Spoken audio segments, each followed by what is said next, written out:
प्रिय पाहुन, नीके ना छीने, आइ तऽ अहाँक दिन अछि। अहाँ आनन्दित हेबाको चाही।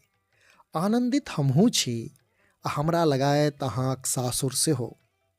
मानल जे अहाँ सगर दुनियाक लेल भगवान छी, मुदा हमरा लोकनि अहाँके पाहुन मानैत अयलहुँ अछि।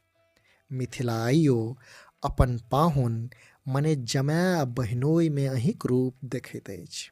एतबे नहि, मिथिलामे पाहुनक प्रति प्रेमक प्रकाष्ठा तऽ ई छै जे लोक अपन बेटीसँ बेसी जमायके आदर सत्कार देबाक आग्रही छथि। ई परिपाटी आइयो ओहिना चिबैत अछि आ तकर सबसँ बड़का प्रमाण अहीँ छी ने राघव।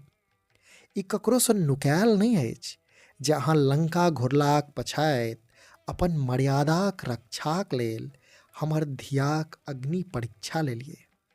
पछाति अयोध्याक राजकाज सम्हारलाक बाद राजधर्म निमाहबाक नाव पर सियाके पुनि जंगल पठौलियैक।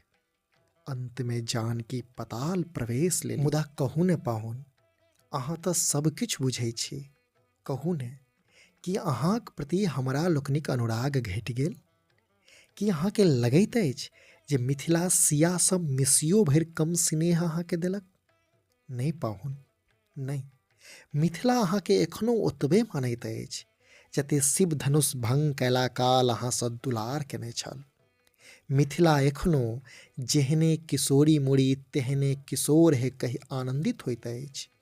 मिथिला एखनो अहाँसँ बेर बेर ए पहुना मिथिलेमे रहुना के निहोरा करैत अछि। हमरा लोकनि कतेक प्रेम करै छी से अहाँसँ बेसी आर के बुझि सकत? आ कोन बेगरते छै ककरो बुझेबाक? पाहुन, अहाँके तऽ स्मरण हेबे करत, अहाँके जे जे भोजन सासुरमे रुचल छल, मिथिला ताइमे अहाँक नाव जोड़ि देने अछि। पाहुन, मिथिला एखनो भिंडीके रमझिमनी वा रामतोरैये कहैत अछि। नून आइयो अहाँक सासुरक लोक लेल रामरस अछि। बेसनक तरकारी जकरा बड़ा रुचिसँ अहाँ ग्रहण करैत रही, से राम रुचि कोना बिसरि सकै छी हमरा लोकनि? पाहुन, राम दुलारी धान हो आकि राम भोग आम, राम केरा हो आकि राम केसौर, राम दाना धरि एखनहु हमर लोक परम्परामे बसल अहाँक प्रति स्नेहक प्रमाण अछि। एही प्रेम जकाँ अहाँक डीह डावर अनामैत रहए से हमरा लोकनि कामना करै छी।